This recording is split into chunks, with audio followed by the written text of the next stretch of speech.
बिस्मिल्लाहिर्रहमानिर्रहीम। अस्सलाम वालेकुम। मैं हूं कामरान खान और आप देख रहे हैं UK immigration law with Zahid Chaudhary.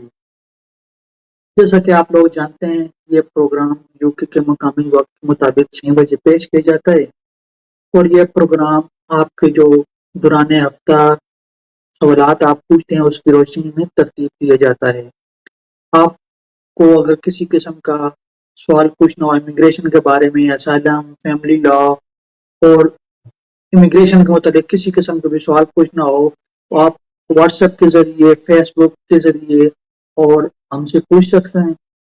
और प्रोग्राम में जाने से पहले सबसे पहले आपसे ये रिक्वेस्ट करता चलूँ कि हमारा जीएमसी टीवी जो यूट्यूब पे उसको सब्सक्राइब करना मत भूलिएगा और हमारा फेसबुक पेज जीएमसी नेटवर्क उसको लाइक ज़रूर कीजिएगा ताकि आने वाली तमाम वीडियोस और इमिग्रेशन की जो अपडेट्स हों वो आप तक पहुंच सकें।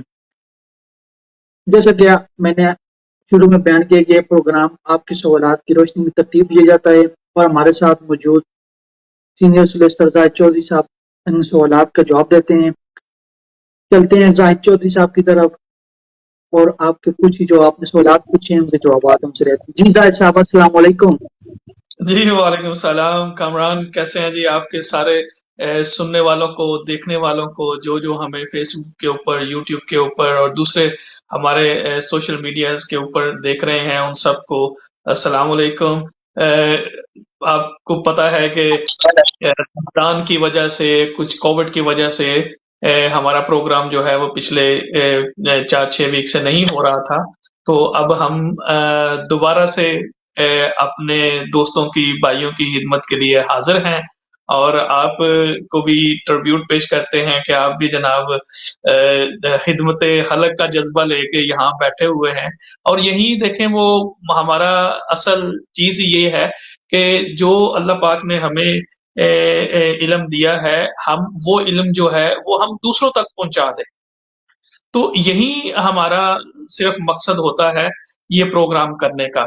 तो इसलिए मेरे जो देखने वाले हमारे हैं उनसे ये रिक्वेस्ट है कि आपका यूके की इमिग्रेशन लॉ के हवाले से, फैमिली लॉ के हवाले से, विल्स एंड प्रोबेट के हवाले से, पावर ऑफ अटॉर्नीज के हवाले से, नेशनैलिटीज के हवाले से, विल्स एंड प्रोबेट यानी लॉ से जुड़ा हुआ कोई भी सवाल जो है वो अब हम जैसे इस ब्रेक से पहले आप हमें भेजते थे वो हम आप भेजें और हमारी ये इंशाल्लाह भरपूर कोशिश होगी कि हम आपको उसका जो जवाब है वो दे सके। देखें, मेरे प्रोग्राम करने का मकसद सिर्फ ये होता है कि आपको ये जो इंफॉर्मेशन होती है ये फ्री ऑफ चार्ज हम दे रहे होते हैं। लिहाजा मकसद सिर्फ ये है कि आपको उन लोगों से बचाना है जो कि क्वालिफाइड नहीं होते, जो जब जिनके पास जो है वो ऑथेंटिक इंफॉर्मेशन नहीं होती और वो आपको तरह-तरह के सब्ज़-बाग दिखाते हैं और जिसकी वजह से जो है वो बहुत सारे क्रिएट हो सकते हैं। तो जी कामरान, क्या कहाँ से शुरू करेंगे आज हम? लिस्ट बहुत लंबी, काफी सारा वक्त था, लेकिन कोशिश करेंगे कुछ प्रोग्रामों में इनको कवर करने का। तो जो क्वेश्चन तो पहले नंबर पे वो इनोवेटर वीजा जो है इस बारे में वो डिटेल लेना चाह रहे थे भाई कौन इसके लिए अप्लाई कर सकता है और इसके प्रोसीजर क्या है। तो मेरा ख्याल है कि प्रोग्राम इसी पे करते हैं ताकि बहुत से 2-3 क्वेश्चन इस बारे में आए हुए हैं तो वो तमाम क्वेश्चन इसमें सॉल्व हो जाएंगे।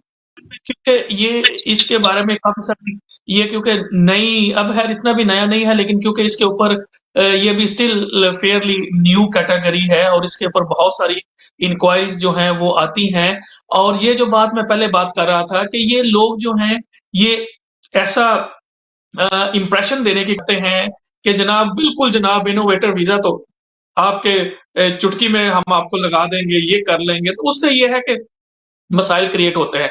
हम यहाँ पे बैठे हैं, लोगों को सारी बात खुल के बता देते हैं। अब वो उनकी मर्ज़ी है आगे कि वो इस इंफॉर्मेशन को कैसे इस्तेमाल करते हैं। अब ये इंफॉर्मेशन सिर्फ़ हम अवाम की खिदमत के लिए जो है वो पेश करते हैं। तो सबसे पहले तो देखें कामरान भाई, इसके नाम के अंदर ही ये सारी चीज़ें मौजूद हैं। इनोवेटर, इनोवेशन यानी एक एक ऐसा वीज़ा है जिसमें आपके पास कोई ऐसा बिजनेस प्लान हो जो कि इनोवेट करता है, यानी जो चीज आप करना चाह रहे हैं वो पहले कहीं नहीं हो रही। ये बेसिक चीज है कि आपके पास एक बड़ी नई आइडिया है जनाब, आपने वो। तो पहली तो बात यह है कि जो लोग इस कैटेगरी के अंदर आना चाहते हैं, they must have very unique business idea. उनके पास एक बहुत यूनिक बिजनेस आइडिया जो है वो मौजूद होना चाहिए, पहली बात। नंबर 2 जो है वो ये है कि जनाब आपके पास फंड्स होने चाहिए 50,000 पाउंड के। ठीक है जी। अब आपके पास 50,000 के फंड्स भी हो गए, फिर इसी तरीके से आपने इंग्लिश लैंग्वेज टेस्ट भी पास करना है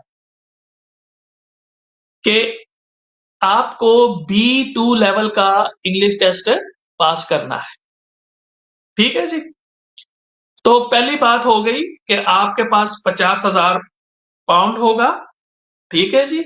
दूसरी बात यह है कि आपने इंग्लिश लैंग्वेज टेस्ट पास करनी है, और जो सबसे इंपॉर्टेंट चीज है कि you must have a very unique business idea, कि आपके पास जो है एक बड़ा ही यूनिक बिजनेस आइडिया होना चाहिए।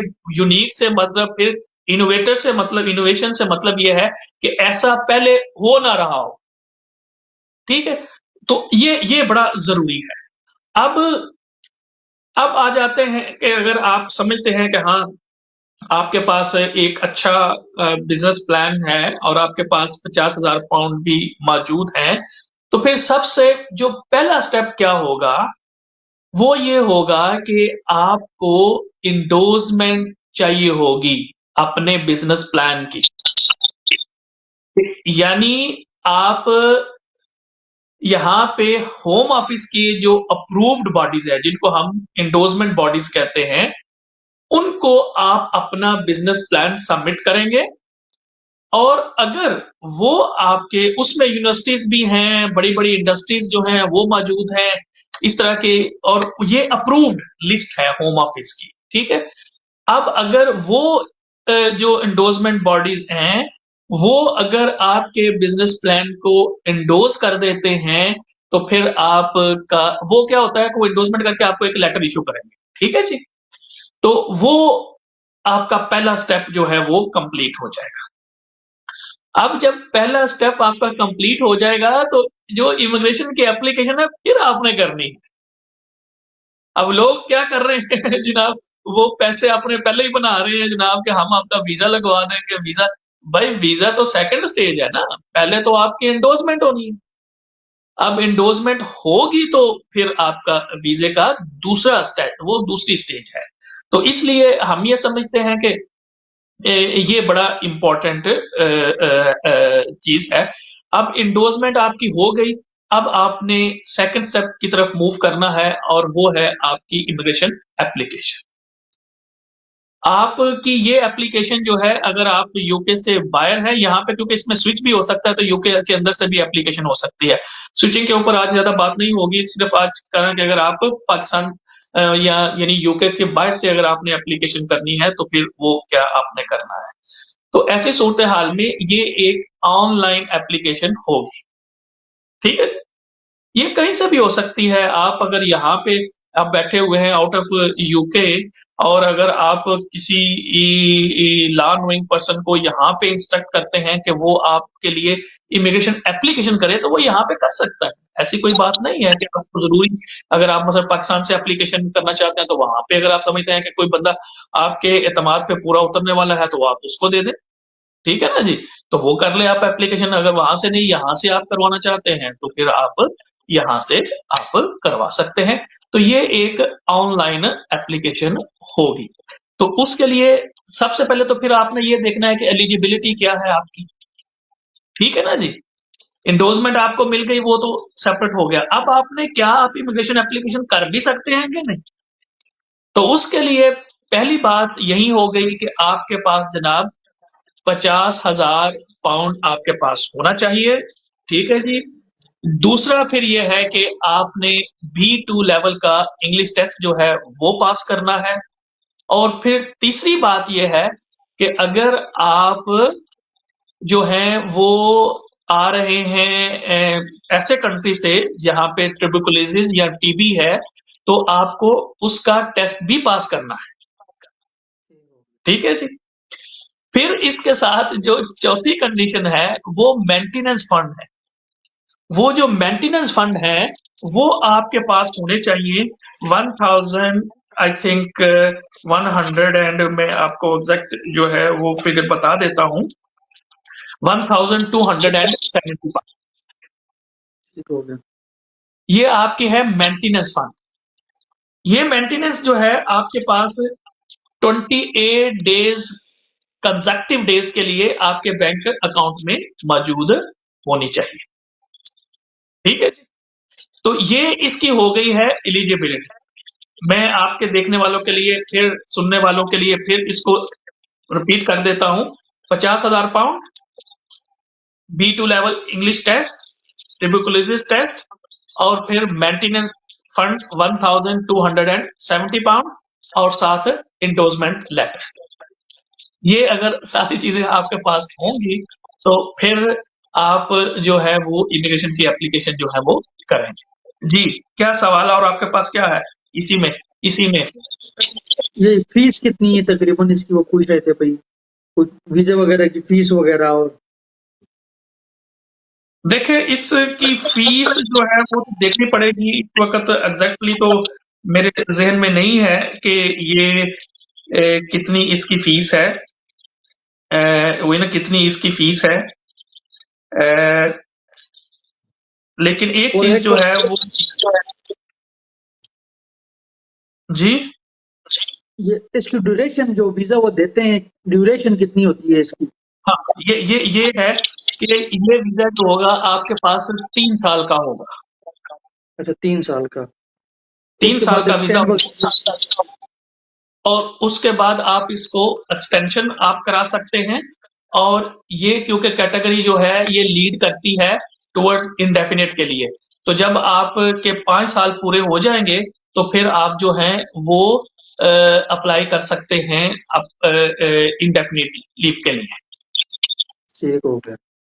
अच्छा, इसमें जो है एक चीज और मैं आपको बता देता हूं कि देखिए, जैसे मैंने कहा कि एक जो है मेन एप्लीकेंट जो है उसकी जो मेंटेनेंस फंड है वो तो आपको 1270 पाउंड शो करने हैं इसमें।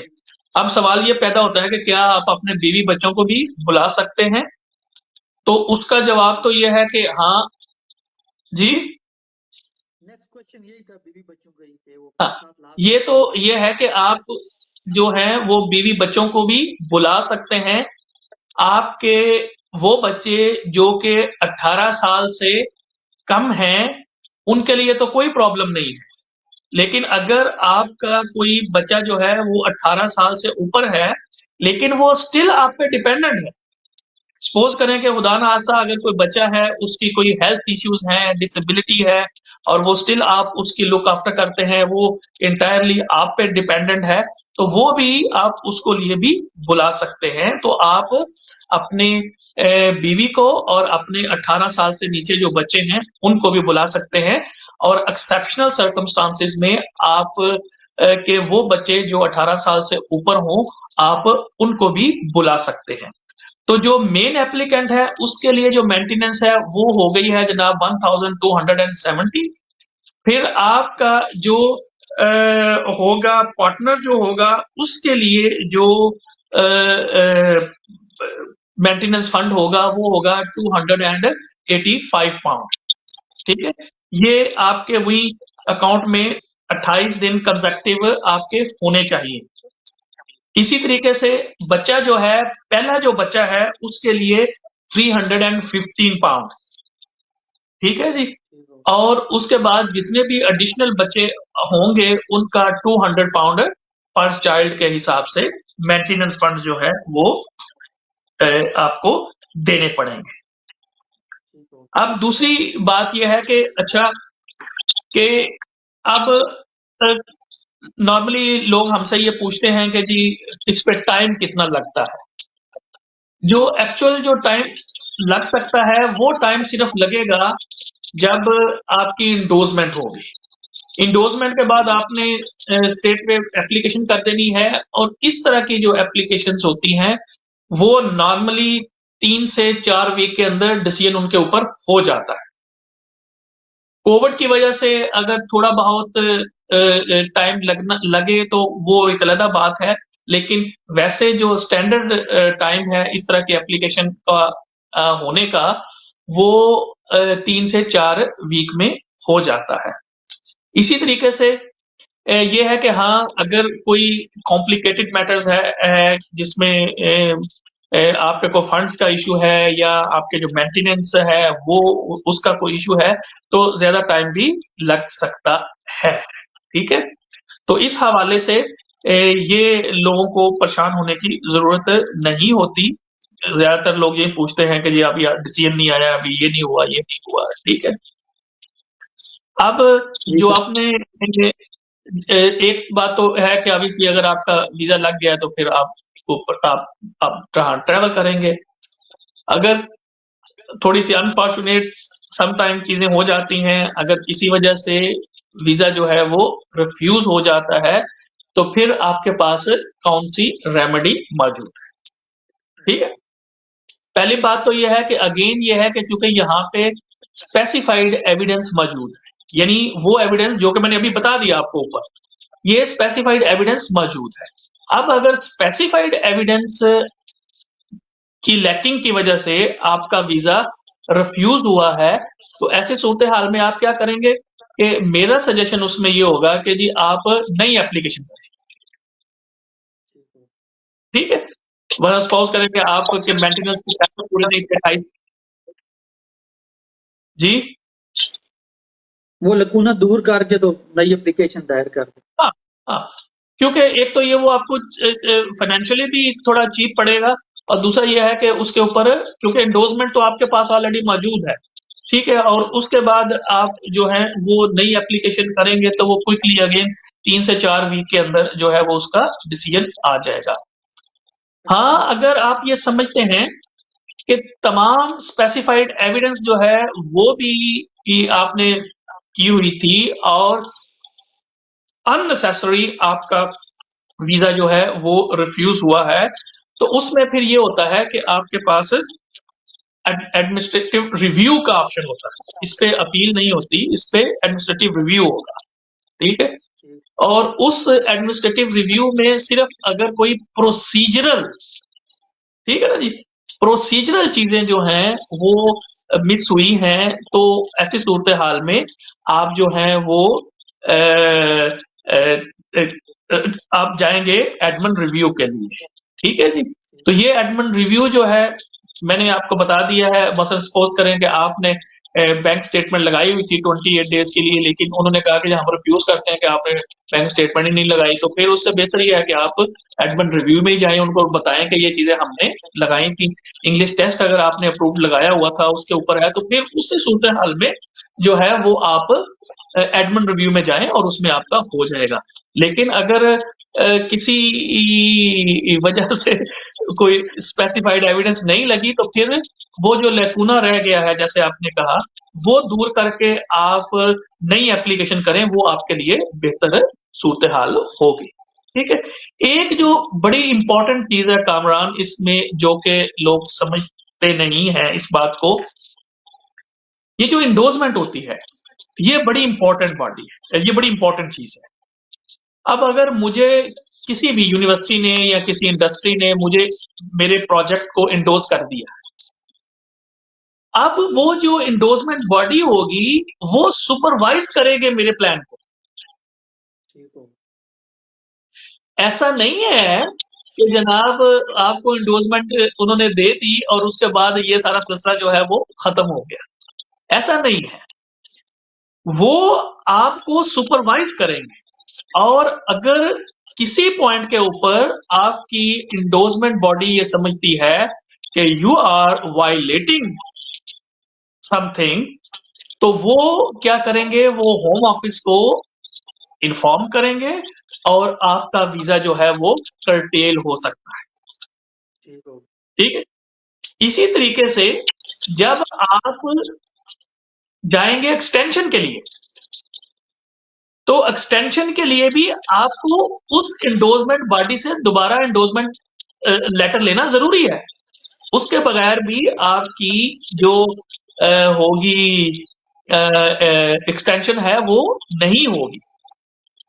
तो ये बड़ी इंपॉर्टेंट चीज है कि ये पेपरों में तो ये लगता है, लोग कहते हैं जी 50,000 पाउंड दिखाने हैं ना, दिखा लेंगे जनाब हम। तो भाई दिखा तो आप लेंगे, लेकिन फिर वो प्रोजेक्ट आपने सिर्फ पेपर में नहीं रखना, वो आपने फिर यहाँ पे वो लगाना भी है, वो इन्वेस्टमेंट भी यहाँ पे होगी। और दूसरा, जैसे मैंने कहा है कि वो फिर इंडोर्समेंट बॉडी जो है वो आपके ऊपर वो सुपरवाइज भी करेंगे आप। तो लिहाजा ऐसा नहीं है कि कहीं कोई ऐसी चीज है जो जिससे आप बच जाएंगे और यहाँ पे आ जाएंगे और फिर जनाब इधर उधर, जनाब ऐसा नहीं है। तो जो लोग आप हमारे देखने वालों को ये कहते हैं कि अच्छा जी हम करा देंगे, देखिए बड़ी इंपॉर्टेंट चीज है। सबसे पहले तो वो जिससे आप ये कहेंगे जी अच्छा जी, सबसे पहले मतलब सपोज करेंगे मेरे पास एक बिजनेस प्लान है। अब आप मुझे कोई ABC कहता है जी कि मैं आपकी एंडोर्समेंट करा दूं, तो वो आप उससे कहेंगे अच्छा जी कहाँ से करवा के देंगे। वो आपसे कहेगा कि जी फलां बॉडी से करवा दूंगा, फलां यूनिवर्सिटी से करा दूंगा, वहां ट्रेड से करवा दूंगा। तो आप खुद भी थोड़ी सी रिसर्च कर लें कि जिस बॉडी का वो नाम ले रहा है, क्या वो होम ऑफिस की अप्रूव्ड लिस्ट है, वो उसमें उसका नाम है कि नहीं। अब देखिए मुझे बताएं इसमें क्या मुश्किल है। अब अगर किसी ने कहा जी अच्छा जी एंडोर्समेंट करा देंगे और किसी ऐसी ये जनाब बंदा जो कि अप्रूव्ड लिस्ट में है ही नहीं है, उससे आपने एंडोर्समेंट भी जनाब करवा दी और उसके साथ आपने पैसे भी ले लिए, लेकिन वो तो आपने पैसे भी जाया कर दिए, टाइम भी जाया कर दिया सारा, क्योंकि वो तो उस एंडोर्समेंट लिस्ट में वो बॉडी है ही नहीं है। तो इसलिए मैं ये समझता हूं कि ये अगर जो हमारे देखने वाले सुनने वाले जो भी यूके में किसी भी कैटेगरी में आना चाहते हैं, वो खुद भी थोड़ी सी मेहनत किया करें, वो खुद भी देखा करें कि उन्होंने क्या करना है क्या नहीं करना। अब सारे काम अगर आप दूसरे पर छोड़ेंगे और फिर आप कहेंगे कि अच्छा हमें सारी चीजें हो, तो ये थोड़ा मुश्किल हो जाता है। तो मेरे ख्याल में कोई चीज रह तो नहीं गई, मेरे ख्याल में मैंने कवर कर दी है सारा। लास्ट क्वेश्चन, प्रोग्राम खत्म करने से पहले ये क्वेश्चन कंप्लीट करते हैं कि स्टूडेंट वीजा है वो स्विच करना चाहता है, इस वीजे पे तो हो जाएगा, उसका वीजा स्विच हो जाएगा। जी बहुत बहुत शुक्रिया जी, बिल्कुल स्टूडेंट वीजा जो है वो इनोवेटर वीजे के ऊपर स्विच हो जाता है। ठीक है, तो जो मैंने पहले कहा था कि क्योंकि ये आप आउटसाइड यूके और इनसाइड यूके बोथ एप्लीकेशन कर सकते हैं, तो जो विद इन यूके अपने एप्लीकेशन करनी है तो वो स्विचिंग है। तो जो स्टूडेंट वीजे वाले हैं वो स्टूडेंट जो है वो स्विच कर सकते हैं। उनके लिए भी रिक्वायरमेंट यही है कि सबसे पहले तो ऑब्वियसली, लेकिन जो सबसे इंपॉर्टेंट उनकी रिक्वायरमेंट है कि वो अपना वीजा होने के दौरान ही अप्लाई करें। अगर खुदा ना खास्ता वो ओवरस्टे हो चुके हैं, और स्टूडेंट ओवरस्टे हो गया है, तो फिर नहीं कर सकेगा। हाँ, स्टूडेंट वीजे के दौरान ही वो एंडोर्समेंट बॉडी से एंडोर्स करवाए अपने प्लान को और फिर होम ऑफिस के अंदर जो है वो एप्लीकेशन करे। तो वो अगर सारी रिक्वायरमेंट पूरी करेगा तो बिल्कुल जो आपका बेसिक सवाल था कि क्या वो स्विच कर सकता है स्टूडेंट, तो जी स्टूडेंट जो है वो स्विच कर सकता है। ठीक है सर, प्रोग्राम का वक्त खत्म होने लगा है, इसको कंक्लूड करते हैं। उम्मीद करते हैं नाजरीन आज का आपको हमारा प्रोग्राम पसंद आया होगा। फिर आपको जाते जाते ये बात बताते चलेंगे, अगर आपने हमारी आने वाली वीडियो देखनी है या कोई क्वेश्चन पूछना है तो आप हमसे फेसबुक के जरिए, व्हाट्सएप के जरिए आप हमसे क्वेश्चन पूछ सकते हैं। और हमारा जो यूट्यूब चैनल है GMC TV उसको सब्सक्राइब लाजमी करें, और हमारा फेसबुक पेज जो GMC नेटवर्क है उसको भी लाइक करें, ताकि आने वाली तमाम इमिग्रेशन की जो भी अपडेट्स हों वो आप तक टाइम पे टाइम पहुंच सकते। ठीक है, अपना और अपने गर्दनवा के लोगों का ख्याल कीजिएगा। अल्लाह हाफिज।